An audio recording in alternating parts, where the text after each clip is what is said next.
대부분 다 운전면허를 가지고 계신 줄 아는데 면허 따려고 하다 보면은 이 교통 표지판을 공부를 해야 되지 않습니까?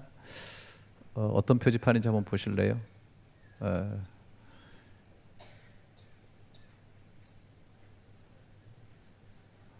나와야 되는데 안 나온 정지 표시가 나오고 있죠. 예. 계속 안 나옵니까? 일부에는 잘 나왔는데, 예. 저보고 돌아가라네요. 그렇죠? 유턴 표시죠. 돌아가라는 표시. 또 다음 거 한번 볼까요? 무슨 표시가 나오나? 예. 저보고 쓰라네요. 정지 표시죠? 스톱. 네. 이거 써 있어가지고 알기 쉽네. 그 다음 거가 뭘까요? 이게 뭐예요? 이거 잘 모르세요? 진입하면 안 된다는, 그죠? 진입 금지죠. 이런 데 들어가면 안 됩니다. 반대서 차가 와요. 사고가 나게 돼 있습니다. 이 나라를 보니까 이런 표시 있는데도 막 들어오는 차들이 굉장히 많아요. 네, 그 다음에 또 보행자 전용 도로입니다. 여긴 차가 들어가면 안 되죠? 사람이 다치게 되어 있습니다. 여러분, 사람의 가슴 속에도 이런 표지판이 달려 있다면 어떨까 하는 그런 생각을 해봅니다. 나는 상처받아 힘드니까 위로해 주세요 라고 하는 표시, 위로의 표시. 지금 피곤하니까 회복할 때까지는 접근을 금지해 주세요. 접근 금지 표시. 절대 이 부분은 건드리지 마세요. 폭발합니다. 저 지금 굉장히 화나 있거든요. 이런 표시. 제가 정말 외롭거든요. 저의 친구가 될 수 있나요? 대화 좀 해줄 수 있나요? 라고 하는 그런 표시.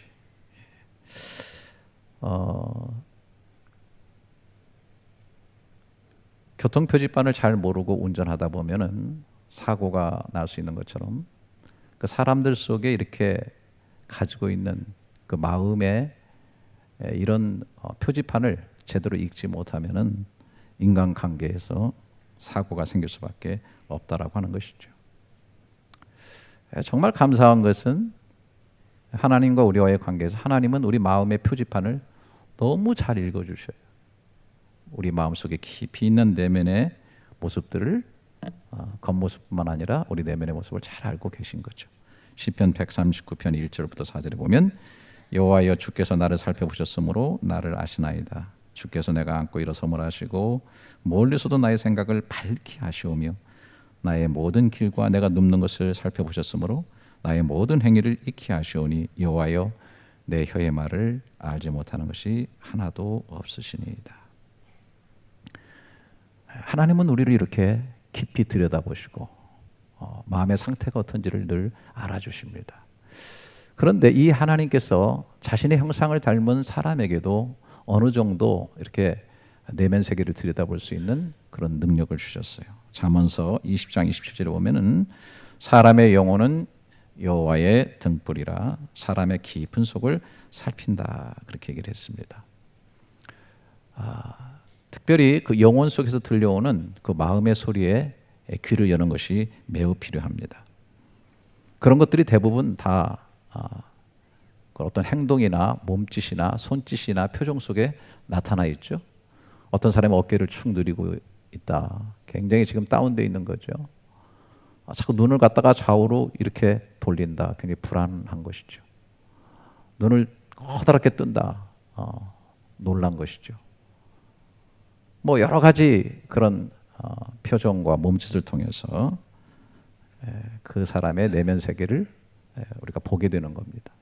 더 관심을 갖고 그 내면 세계를 보려고 우리가 노력을 해야 되죠. 하나님께서는 우리의 내면을 보시는 분이지만은 우리의 얼굴까지도 살피시는 거예요. 여러분 그 가인과 아벨이 제사를 드린 다음에 가인의 제사가 받아들이지 않자 가인이 마음속에 분을 품습니다. 창세기 4장 5절에 보면은 가인과 그의 제물은 받지 아니하신지라 가인이 몹시 분하여 안색이 변하니 여호와께서 가인에게 이르시되 내가 분하여 함은 어찌 됨이며 안색이 변함은 어찌 됨이냐. 하나님께서 그 안색까지도 살피시고 계신다라고 하는 겁니다. 제가 엊그제 교회 안 다니시는 어떤 한인분하고 이렇게 우연히 만나가지고 장시간 얘기를 하게 됐습니다. 한 오신 지 3년 됐고 장사를 하시는 분인데 그분의 결론적인 얘기는 뭐냐면 교민사회 속에 또 장사를 하면서 살다 보니까 사람의 내면을 좀 볼 줄 아는 눈이 있어야 되겠더라. 사람을 분별할 수 있는. 제가 전적으로 동의를 했습니다. 저도 목회를 하다 보니까 사람을 비판하거나 정죄하면 안 되지만 잘 분별할 수 있는 눈을 가지는 것은 매우 필요하지 않는가. 그분이 뭐 장사를 열심히 하는데 뭐 돈도 좀 벌고 이렇게 하지만 결국은 뭐 외상을 이렇게 주다 보면은 어떤 사람은 뭐 갚고 싶어도 못 갚은 형편이 돼서 못 갚는 사람도 있고 정말 어떤 사람은 아예 처음부터 그냥 떼어먹을 작정을 하면서 그렇게 접근하는 사람도 있다는 거죠. 이런 것들을 잘 이렇게 사람을 분별해서 보게 될 때에 뭐 장사하는 것뿐만 아니라 인간관계를 건강하게 아름답게 잘 해나갈 수 있다라고 하는 것이죠. 데니엘 스턴이라고 하는 분은 사람의 마음을 제대로 읽고 대응하는 능력을 조율이라고 부른다 그렇게 얘기를 해요. 건강한 관계를 가진 사람은 조율의 천재라고 볼 수 있다고 하는 것입니다.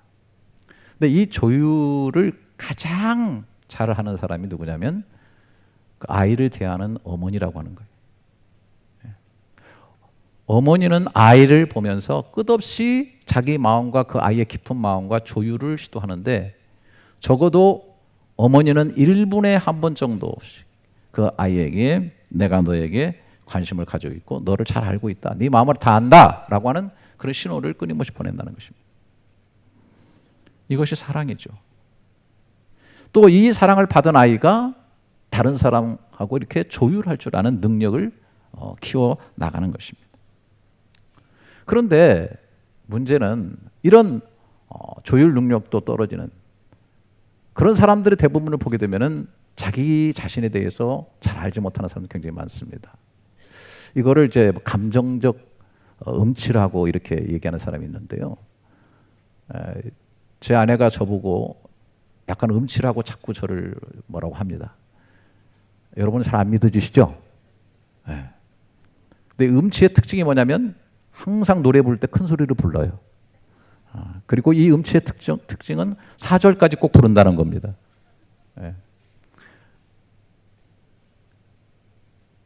어떤 사람은 이 자꾸 다른 사람 속에 들어가게 되면 이렇게 트러블이 생기고 다투게 되고 또 평안을 깨버리는 그런 사람들이 있어요.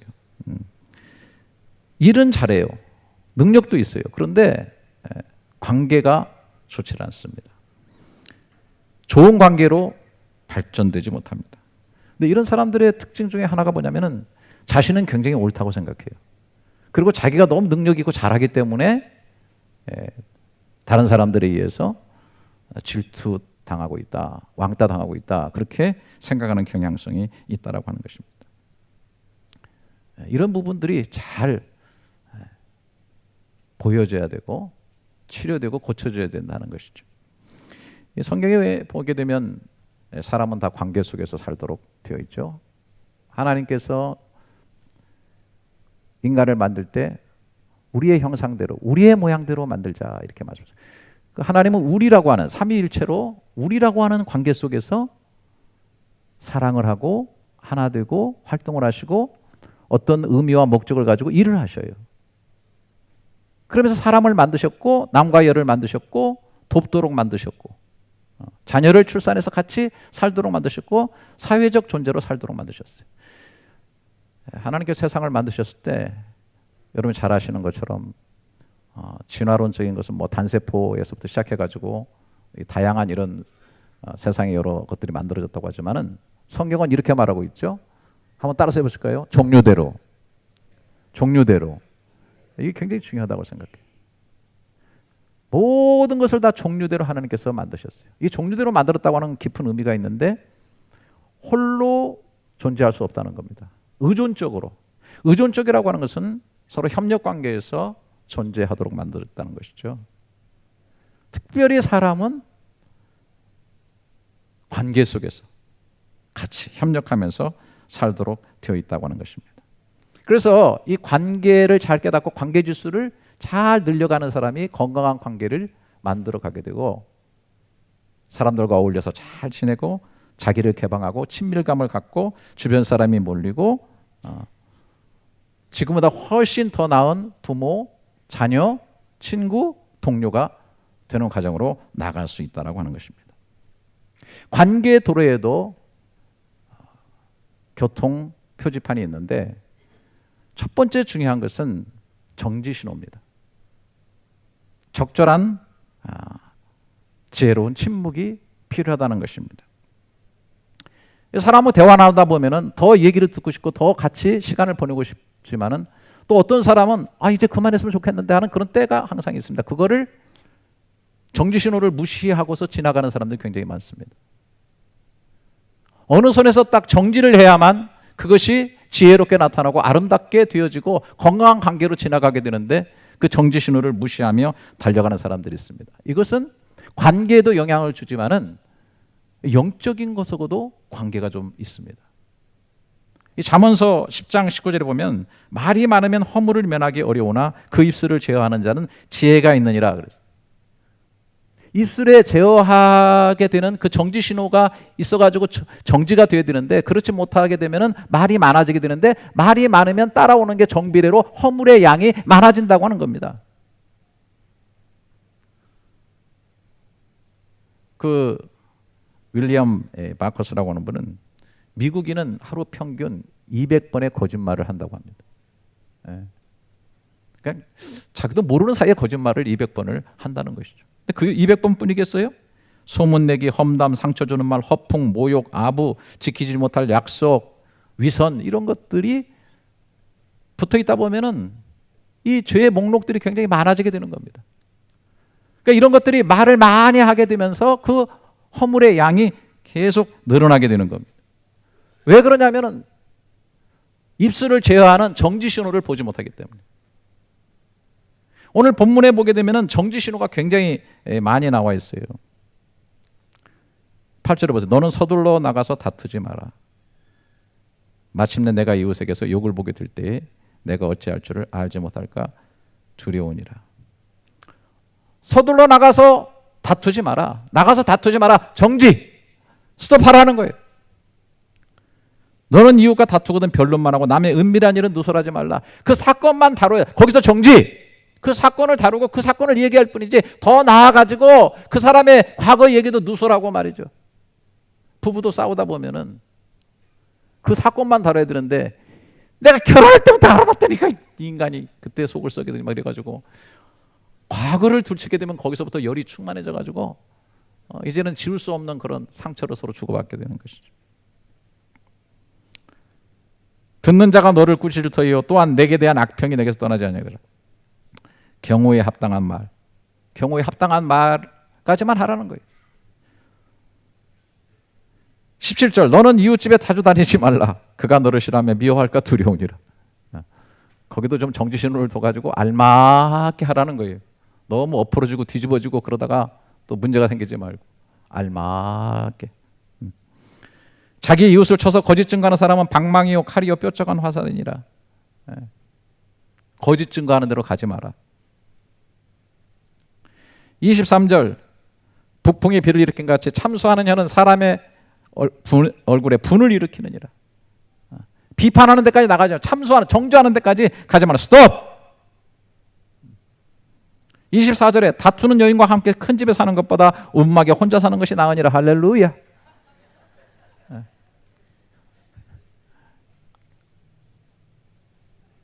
서로 이 얘기하는 데서부터 이렇게 그쳐야 되지 정지 신호를 못 보고서 계속 얘기하다 보면은 다투는 데까지 온다. 보통 집에서 보게 되면은 제일 저도 듣기 싫은 제가 아니 가만히 있어야 되는데 당신은 항상 그런다고. 내가 언제 항상 그랬어요? 넘어가지 말아야 돼. 그 손을 자꾸 넘어가요. 한두 번 그런 가지고 항상 내가 그럴 줄 알았어.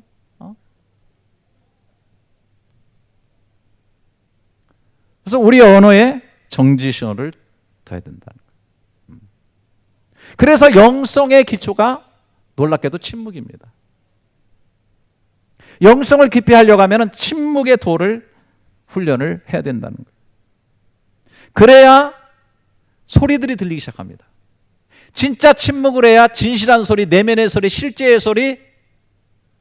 그래서 하나님의 음성도 침묵할 때 들리고 내 내면의 내 진정한 자아의 소리도 들리고 다른 사람이 나에게 이 얘기하는 것도 잠시 멈춰서서 듣다 보면 들려지게 되는 겁니다.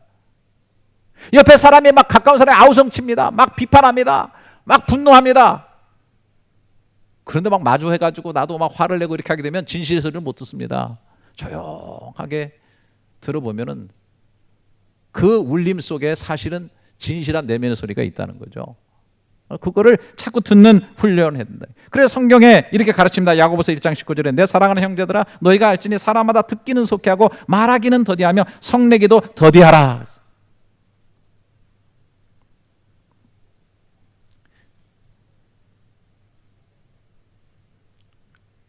이 설교자가 제일 빠지기 쉬운 함정이 뭐냐면 자꾸 말을 많이 하려고 사람 가르치려고 하는.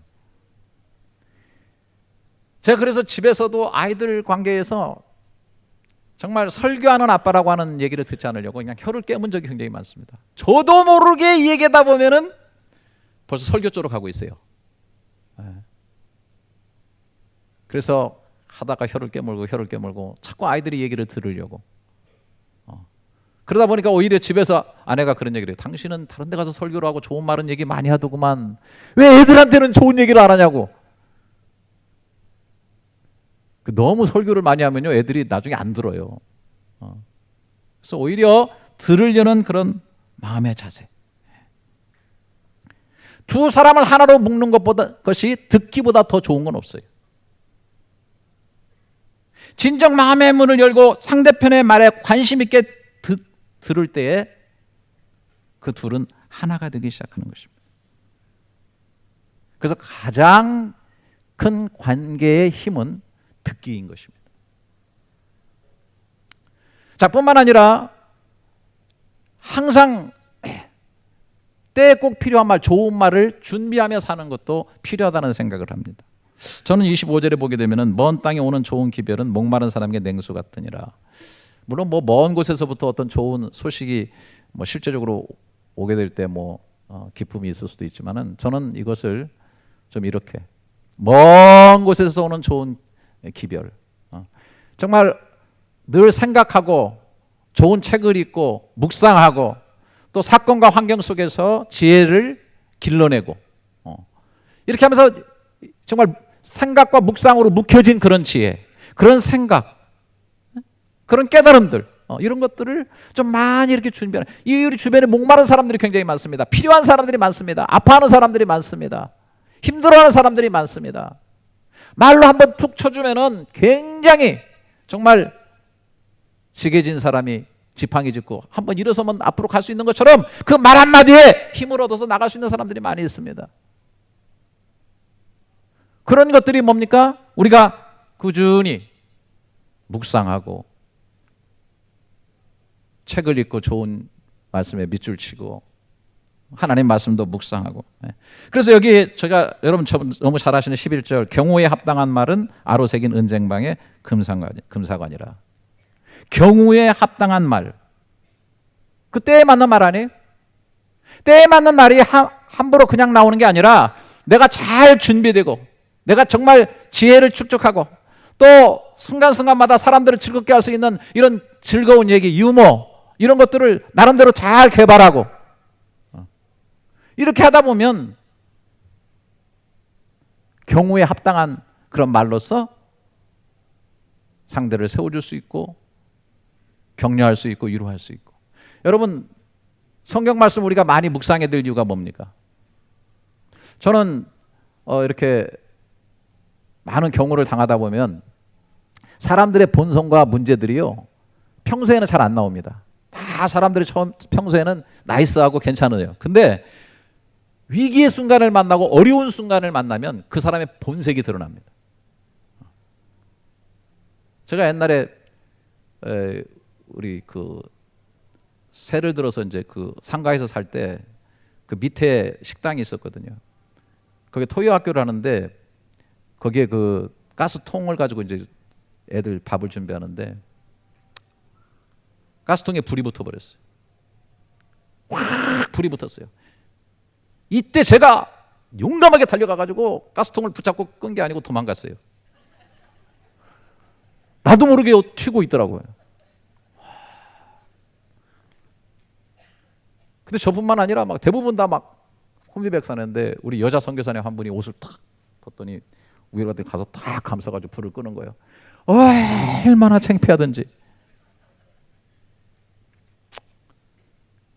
그래서 그 다음부터는 많이 묵상을 해요. 하나님, 이게 제 웬 꼴입니까? 이 목사가 이게 이렇습니까? 양들을 버리고 튀다니요. 그래서 항상 시츄에이션을 생각합니다. 어려운 일이 생기면 내가 이제 이렇게 해야 되겠다.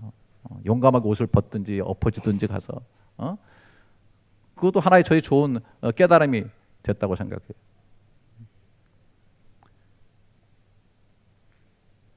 우리가 위기를 만나면 그 사람이 나타나요. 굉장히 괜찮은 것 같은데 그 내면 속에 있는 문제들, 형편없는 그런 모습들이 나타나게 되는 말이죠. 근데 저는 우리가 하나님의 말씀을 깊이 묵상하고 말씀으로 늘 훈련되어지는 가운데 정말 지금 이 순간 저하고 여러분들을 정말 축복하고 싶어요. 이런 축복을 하나님께 주시면 좋겠어요. 정말 위기의 순간, 진짜 어려운 순간에도 경우에 합당한 하나님의 말씀이 생각날 수 있는 사람. 그런 말씀이 떠오르고 그런 말씀이 나를 붙잡고 가고 그 말씀이 나를 그 상황 가운데 승리하게끔 만드는 그런 삶이 되었으면 좋겠어요. 그래서 경우에 합당한 말들이 되어지기 위해서는 그 먼 시간들의 묵상과 그리고 훈련이 필요하고 그 다음에 어떤 순간을 당할 때 우리의 기도가 필요한 거죠. 하나님, 이러한 경우에는 어떤 말을 해야 될까요? 제가 이렇게 하는 것이 경우에 합당한 말이 되겠습니까? 생각을 해야 돼요. 오늘 여기 20절에 보세요. 마음이 상한 자에게 노래하는 것은 추운 날에 옷을 벗은 것 같고 소다 위에 식초를 부은 같으니라 그랬어요. 여러분, 지금 어떤 사람이 마음이 너무 상하가지고 막 힘들어하고 있는데 거기서 막 즐겁게 막 노래를 부르고 막 이렇게 하면요, 이 사람은 어떤 사람이냐? 추운 겨울에 빨가벗고 있는 사람 같다 이거예요. 재밌는데 웃질 않으니까 너무 삭막하다. 여기 이런 때는 때가 웃는 때인데 소다에다 식초를 붓는 것 같다. 그 요리하시는 분들 그거 어떻게 소다에다 식초 붓으면 어떻게 되나요? 저는 안 해봐서 모르겠어요. 혹시라도 모르시는 분은 집에 가서 오늘 저녁 해보시기 바랍니다. 소다에다 식초를 확 부어보세요. 어떻게 되나. 때에 맞는 언어, 때에 맞는 말, 때에 맞는 행동을 해야 된다는 거예요. 이런 지혜를 갖기 위해서 우리가 깊은 기도가 필요해요. 묵상이 필요합니다. 여기 오늘 12절에도 보면 슬기로운 자의 책망은 청종하는 귀의 금고리와 정금 장식이니라. 자, 우리가 책망을 할 때도 있습니다. 그 앞에 붙어있는 말이 굉장히 중요하죠. 슬기로운 책망, 슬기로운 책망. 지혜로운 책망이 필요하다는 거예요. 이거는 뭐냐면 내가 책망을 하면서 내 스트레스를 풀고 내 짜증나는 것을 시원하게 하려고 하는 것이냐, 아니면 정말 상대를 사랑하고 정말 고쳐주려고 하는 그 진심이 있는 것이냐. 슬기로운 책망. 오늘 여기 보게 되면 15절에도 이렇게 되어 있어요. 오래 참으면 관원도 설득할 수 있나니 부드러운 혀는 뼈를 꺾느니라. 여러분, 오래 참으면 무슨 덕목이죠? 사랑의 덕목이에요. 사랑은 오래 참고 첫 번째 덕목입니다. 오래 참음의 깊은 사랑을 정말 내가 가지고 있을 때, 그런 사랑 가운데서 내 혀가 부드러운 혀로 얘기하고 있을 때, 그것은 강한 파워를 갖고 상대의 뼈를 꺾어놓는다는 것입니다. 우리는 가까운 사이일수록 허물이 없다고 하는 것으로서 너무 날카롭게 지적하는 경향이 있습니다. 그리고 날카로운 지적에서 끝나는 정도가 아니라 이제는 무의식적으로 반복을 합니다. 그것을. 그러나 그것은 절대로 상대를 바꿔놓지 못합니다. 정말 바꾸려고 한다면, 정말 상대방의 뼈를 꺾으려고 하면은 먼저 내 뼈를 꺾어야 돼요. 오래 참고, 그리고 사랑으로, 부드러운 말로. 저도 자녀를 이렇게 키우면서 보게 되면요, 절대로 제 새치의 혀로 설교를 하고 이치에 맞는 말을 해서 자녀들이 변하지 않더라고요. 그 아이들이 정말 잘못했을 때, 정말 어려웠을 때, 딸이 저녁에 굉장히 늦게 들어오는 거예요. 처음에는 막 제가 너무 화가 났어요. 너는 시간을 지켜야 된다, 막 길길이 날뛰었어요. 그래서 제가 만약에 내 통치 아래서 내 규범을 지키지 않으면 집을 나가라, 막 이렇게까지 막 했어요. 선포를 하고. 제가 우리 딸을 갖다 고아원에다 갖다 놓은 적도 있어요. 훈련을 시킨다고. 막. 너 가서 부모 없는 애들하고 한번 살아봐라. 그래가지고 2주인가 3주를 고아원에 딱 갖다 놨는데 하나도 안 변했더라고요. 더 악이 충만해져가지고 우리 아빠가 나를 버렸구나, 막. 저녁에 늦게 들어오면 막 제가 막 잠을 못 자니까 안절부절해요. 근데요, 그 화가 나는 마음을 기도로 바꾸면서 기도하는 거예요. 아버지, 정말 사랑할 수 있는 마음을 주십시오. 이 어려움을 넘어갈 수 있는 마음을 주십시오. 소파에 앉아서 기도하는데 늦게 문을 열고 삐쩍 들어왔을 때, 다른 때 같으면 막 난리 나고 지금이 몇 시냐 막 고래고래 소리를 지를 텐데, 왔니? 들어가 자라. 그리고 이제 그렇게 되니까 이제 그 다음부터 더 여유가 생겨요. 그 다음에 딱 올 때는, 왔니? 밤늦게 다니느라고 힘들었겠구나. 얼마나 힘드니? 그리고 이제 그 다음에 올 때는, 네가 안 오니까 아빠가 너무 마음이 너를 사랑하기 때문에 내 마음이 너무 힘들다. 이 소파에 앉아 있는데 정말 힘들다. 정말 너를 사랑하는가 보다. 근데 그 다음에 들어올 때는 문을 열고, 아빠 오늘 일이 이렇게 해서 늦었어요. 죄송해요. 지가 먼저 입을 열고 들어오기 시작하더니 막 바뀌기 시작하더라고요. 그러면서 있었던 일들을 소파에 와서 앉아서 이 얘기를 하고, 이제 그러다 보니까 대화가 되고 기도를 해주고, 그러다 보니 바뀌게 되는 거예요. 그 스스로가 또 자세를 바꾸고, 오래 참음을 통해서 소화해낸 부드러운 혀가 사람을 뼈를 꺾고 바꾼다는 사실을 기억하시기를 바랍니다. 여러분, 사실은 원래 남의 뼈를 꺾으려고 하면 안 돼요. 남을 바꾸려고 하지 말고 내 뼈를 꺾고 내가 먼저 바뀌면 다른 사람이 바뀌게 될 줄로 믿습니다. 또 마지막에 여기서 한번 보십시다. 21절부터 내 원수가 배고파하거든 음식을 먹이고 목말라하거든 물을 마시게 하라. 그리하는 것은 핀 숯을 그의 머리에 놓는 것과 일반이요 여호와께서 내게 갚아주시리라. 정말 그런 것 같아요. 저도 참 인생 누가 뭐 잘못 살려고 한 사람이 있나요? 저도 열심히 살아보려고 노력을 했고 목사로서 잘해보려고 노력을 했는데 정말 부족한 사람인지라 상대에게 상처를 줄 때도 있고 또 원수가 생기는 경우가 많이 있어요. 네.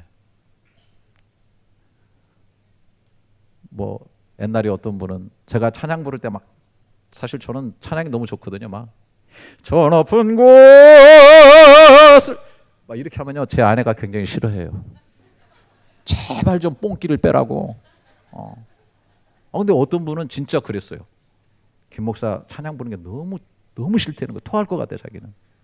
너무 위선적이고 아니 그냥 부르면 될 거를 막 크게 부르면서 막 하냐고 막.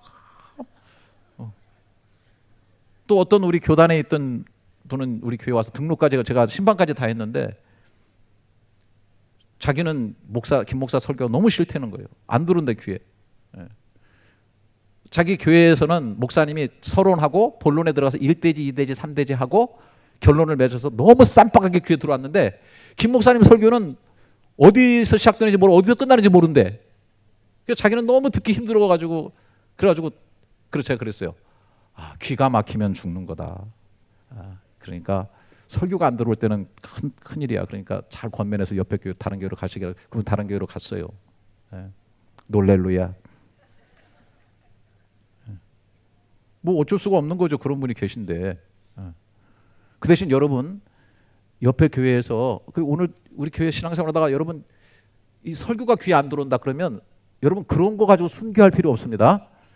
예? 순교는 다른 걸로 하시고 그때는 잘 들리는 쪽으로 가시는 게 영적으로 굉장히 좋습니다. 근데 그렇게만 얘기하면 내가 손해 보니까 혹시 주변에 다니는 여러 다른 교회 교인들 중에 설교가 안 들어온다면 순교하지 마시고 우리 교회로 오시라고 이렇게 또 이게 잘못 들어가면 또 큰일 난다 이제. 응? 네. 살다 보면은 원수가 생겨요. 싫은 사람도 생겨. 근데 그거를 하나하나 극복하는 게 너무 힘들더라고요. 근데 그것을 잘 극복할 때 관계가 더 건강해지고 성숙한 관계로 들어갈 수 있게 되는데 오늘 이 잠언서 오늘 본문의 21절 22절을 좀 더 심화시켜 놓은 것이 저는 로마서 12장 17절부터의 말씀이라고 생각해요. 아무에게도 악을 악으로 갚지 말고 모든 사람 앞에 선한 일을 도모하라. 할 수 있거든 너희로서는 모든 사람과 더불어 화목하라. 할 수 있거든 해라. 하지만 원수가 있다는. 그래서 19절에 내 사랑하는 자들아 너희가 친히 원수를 갚지 말고 하나님의 진노하심에 맡기라. 기록되었을 때 원수 갚는 것이 내게 있으니 내가 갚으리라고 주께서 말씀하시니라. 내 원수가 줄이거든 먹이고 목마르거든 마시게 하라. 그리함으로 내가 숯불을 그 머리에 쌓아놓으리라. 악에게 지지 말고 선으로 악을 이기라. 이 본문이 거의 똑같은데 앞에 정말 좋은 말씀이 붙어 있어요. 내 사랑하는 자들아 원수 갚지 말고 하나님의 너희가 친히 원수를 가지고 하나님의 진노하심에 맡기라.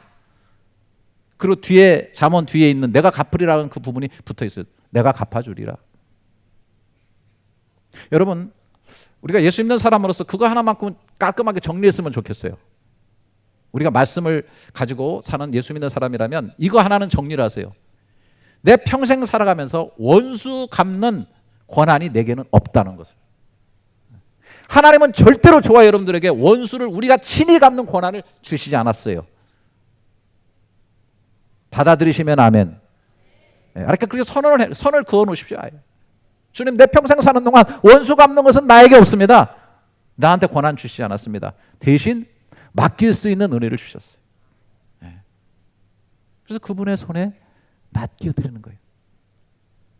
저는 뭐 원수가 줄이고 뭐 줄일 때 먹이고 뭐 원수가 목마를 때 마시라. 전 그런 거 참 할 수 있는 능력도 없고 그런 심성도 아니고 그런 사람이 아니에요.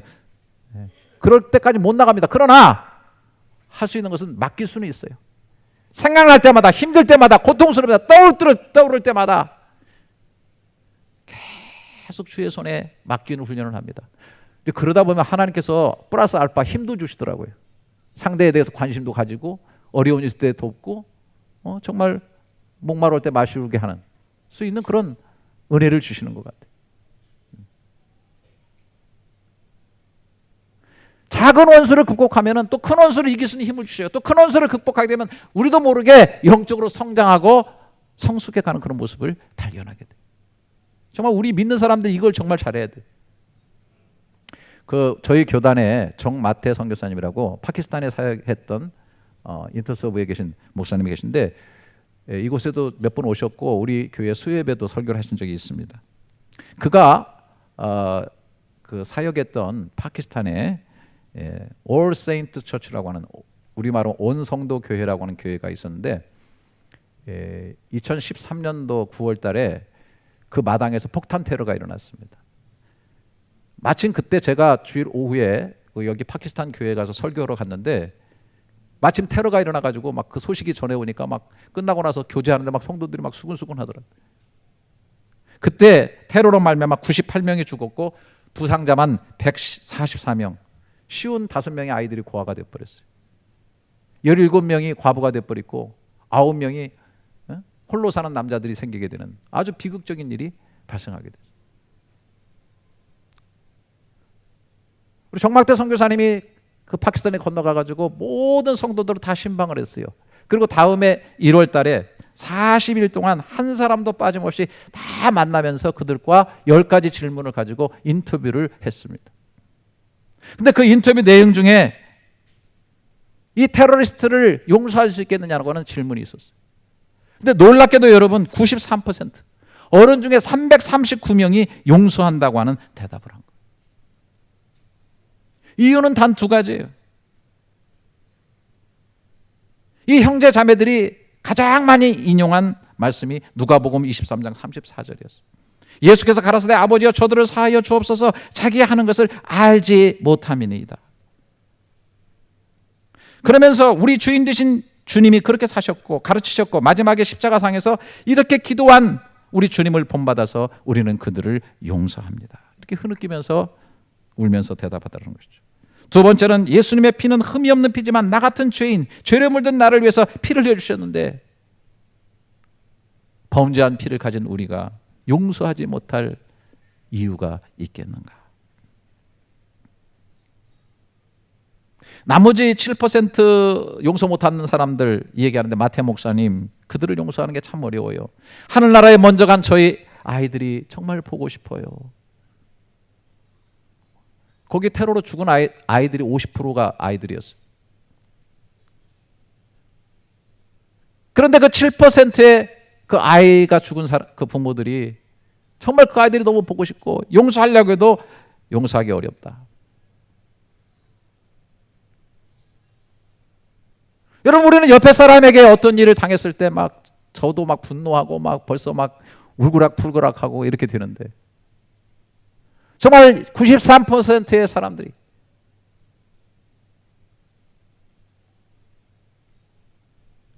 그런 상황 가운데 시간이 흘러가지고 벌써 몇 개월이 흐르면서 가중되는 고통과 그 아픔을 계속 절절히 가슴속으로 느끼면서도 그들을 용서한다고 고백하는 그들 앞에서 우리는 얼마나 부끄러운 일인가. 우리는 교회 안에서도 형제 자매 안에서도 정말 용서하기 어려워. 놀랍게도 그들은 대부분 다 그리스도인으로서 그 주변 다른 무슬림 사람들하고도 그렇게 사이좋게 지냈다는. 그래서 실제로 이 테러가 일어난 다음에 그 차를 날라주고 음식을 날라가지고 그들을 도와준 사람들이 다 주변 이웃에 있는 무슬림들이었다는 거예요. 그리고 그들은 일일장을 지낸다고 그래요. 근데 그 많은 사람들 시체를 치르기 위해서 무덤을 파야 되는데 그 무덤 파는 모든 일들을 다 주변에 있는 무슬림들이 와서 해줬다고 그렇게 얘기를 하더라고요.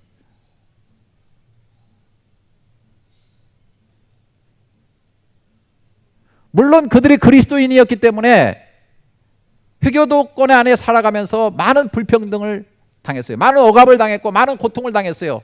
승진의 어려움을 겪었어요. 많은 어려움을 겪었지만 그런 가운데서도 그들이 주변 사람들과 건강하고 아름다운 관계를 맺어가고 있었다는 것입니다.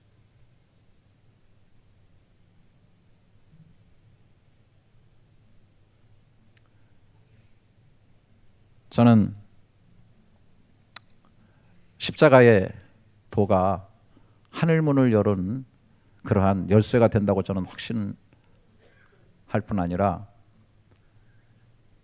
너무나 힘든 용서의 문도 열 수 있는 열쇠가 바로 십자가인 것을 저는 믿습니다. 십자가를 알고 십자가를 경험한 사람은 분명히 용서의 문을 열어갈 수 있다. 영원히 죽어야 될 죄를 용서받은 우리이기 때문에 깊이 헤아려 보면 그 사랑 아래서 용서 못할 사람, 용서 못할 죄는 없다라고 생각합니다. 그래서 저는 그렇게 결론을 맺습니다. 십자가는 모든 관계를 열어주는, 문을 열어주는 열쇠와 같다.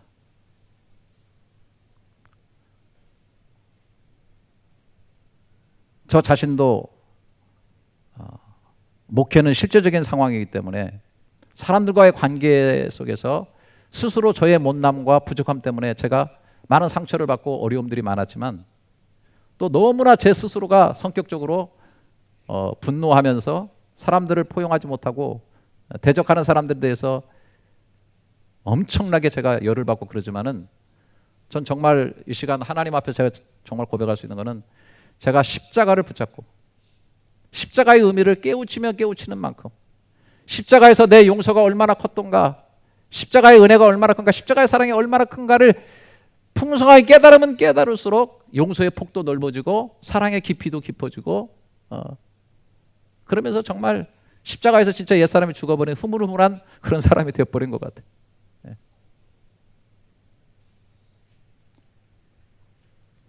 관계가 좋아야 자신도 평안하고, 관계가 좋아야 육신도 삶도 건강해지고, 관계가 좋아야 내게 주어진 일을 힘있게 이뤄갈 수 있고, 관계가 좋아야 전도도 할 수 있고 주님의 영향력을 사람들에게 더 미칠 수 있다고 생각을 합니다. 오늘 상대의 마음을 깊이 헤아릴 수 있는 그런 지혜와 분별력 꼭 가지시고, 경우에 합당하고 때에 맞는 그런 말들을 할 수 있는 지혜와 묵상과 하나님의 말씀이 여러분에게 있기를 바라고, 또 진정한 용서의 마음을 품고 건강하고 아름다운 관계를 맺으며 주님을 나타내가는 그런 정말 아름다운 그런 삶들이 될 수 있기를 주님의 이름으로 축복합니다.